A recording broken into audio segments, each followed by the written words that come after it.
Welcome to Through Time Tales, where history stumbles and logic fails.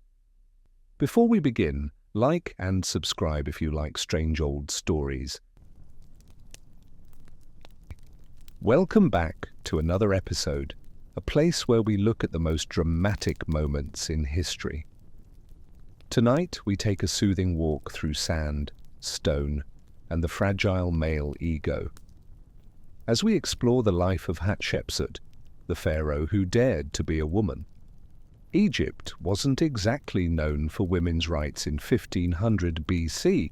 It was more, men rule everything, and women wave politely from the back. But Hatshepsut wasn't having it.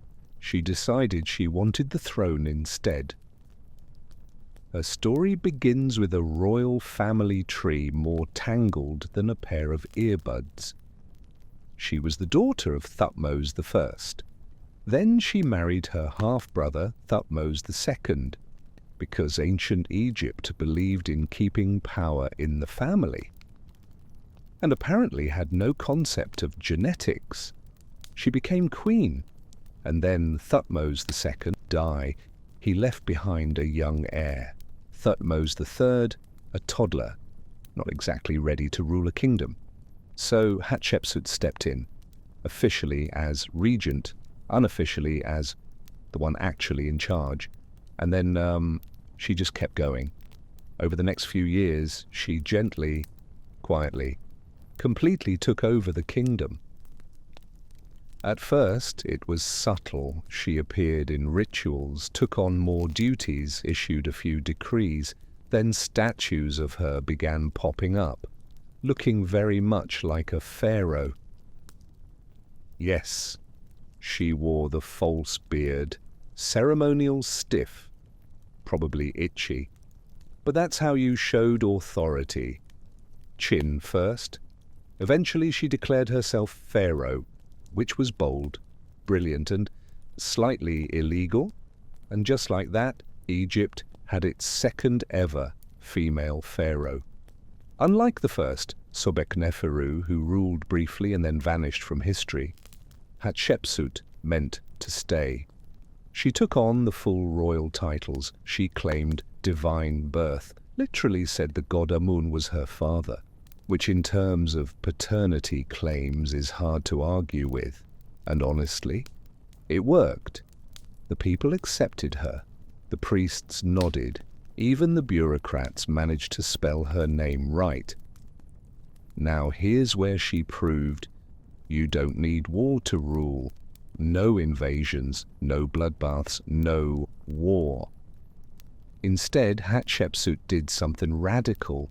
She improved the economy, she reopened trade routes. Most famously, she sent an expedition to the mystical land of Punt, a place no one today can actually find, but which apparently had all the incense and baboons a pharaoh could want.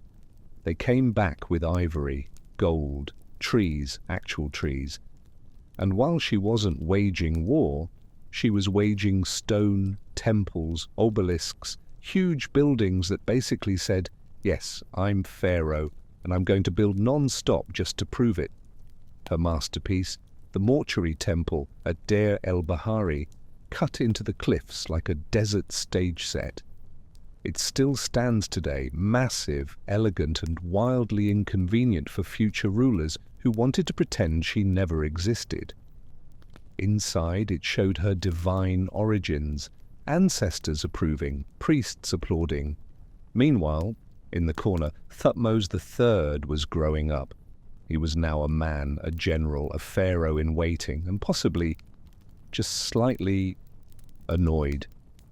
Because while Hatshepsut was busy not collapsing the kingdom, he was kept mostly in the shadows. Sure, he led a few military campaigns, mostly off-screen, and yes, he got to wear the uniform, but the glory, the official praise, that always went to the pharaoh, which was, inconveniently, his aunt and stepmother. But let's be fair, she earned it. During her 22-year reign, Hatshepsut pulled off what many male rulers failed to do. She ran an empire without burning it down. First of all, trade. She reopened trade routes that had been neglected for generations. Her most famous expedition, the voyage to the land of Punt. Where exactly Punt was, we still don't know. But her ships came back loaded with treasures: gold, ebony, ivory, incense, baboons, and frankincense trees. Because when Hatshepsut did foreign policy, she expected souvenirs. Then there was the construction. She didn't just build things. She reshaped Egypt's skyline. Her crowning achievement?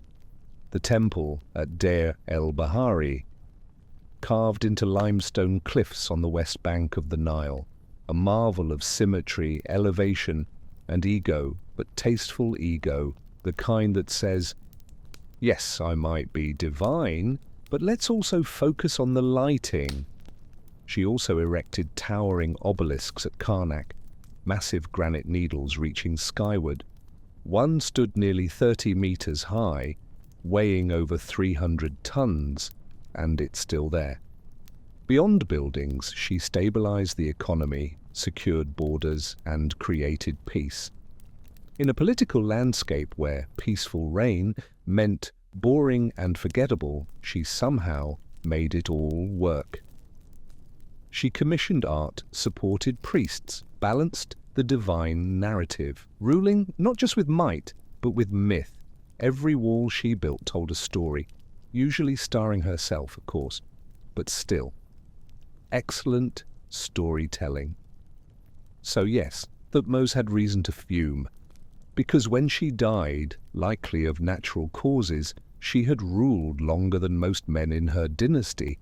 But with her gone, her achievements started to disappear. So Hatshepsut is dead. The kingdom she left behind, stable, wealthy, open to international trade, and covered in massive stone architecture. Naturally, this is where Thutmose III steps in to rule, but also to rewrite the story, starting with hers. Now, Thutmose didn't publicly denounce her. That would have been tacky. Instead, he went for the elegant form of vengeance, historical deletion. Like a royal editor with a personal grudge, he went around Egypt chiseling her name off monuments, not just erasing, replacing, often with his own. It was the ancient Egyptian version of unfollowing someone, but with stonework and decades of effort. Her images scrubbed from temple walls, her inscriptions replaced with more convenient pharaohs. Even the official king lists, the dynastic spreadsheets, left her out entirely. To future generations it looked like this. Thutmose II ruled, and then Thutmose III, with no remarkable female interruption in between. But history has a terrible habit of keeping receipts. Her temple at Deir el-Bahari, still there. Her obelisks, too tall to quietly ignore. Even the erasures were telling, because who spends that much time deleting someone who didn't matter? Modern archaeologists noticed something odd: gaps. Blanks, erased names, and in those gaps they found Egypt's most successful woman in power. So what was the problem exactly? Was she cruel? No. Incompetent? Definitely not. Bankrupted the empire buying gold-plated furniture? Nope. Quite the opposite. She ruled for over 20 years, kept peace, boosted trade, and left behind an architectural legacy so large it had to be buried to be ignored. Her only real crime? Being a woman in charge of a place that didn't have a box for that on the royal paperwork. And let's be fair, Thutmose III wasn't a disaster. Once he had the throne to himself, he became a very successful pharaoh. Led military campaigns, expanded Egypt's reach, did all the usual pharaoh things, but still, that one sore spot remained. A kingdom shaped by a woman. Auntie Hatshepsut had run the show, and no amount of chiseling could fully take that sting away. Centuries passed, sand settled, and Hatshepsut was mostly forgotten, until the 19th century, when curious archaeologists started piecing things together. They found her temple, her statues, her name, sometimes scratched out, sometimes hidden, sometimes proudly intact. And with each rediscovered fragment, the story grew clearer. She hadn't been a placeholder or a footnote. She'd been a pharaoh, a real one with fake beard. So what do we make of it all? A woman ruled one of the most powerful empires in history, with poise, with ambition, and with excellent taste in architecture. And then they tried to delete her. But it didn't work, because history, even carved in stone, has a funny way of resurfacing. European archaeologists arrive in Egypt, armed with questionable hats, and an unshakable belief they were the first people to discover anything. They start digging temples, statues, wall carvings, and in between layers of sand they find clues. References to a King Matkare, art showing a pharaoh with a slightly feminine jawline, and one very suspicious burial chamber, empty but grand tucked near her father's. It didn't take long to realize Matkare was Hatshepsut. In 2007, yes, that recently, Egyptologists finally confirmed her remains.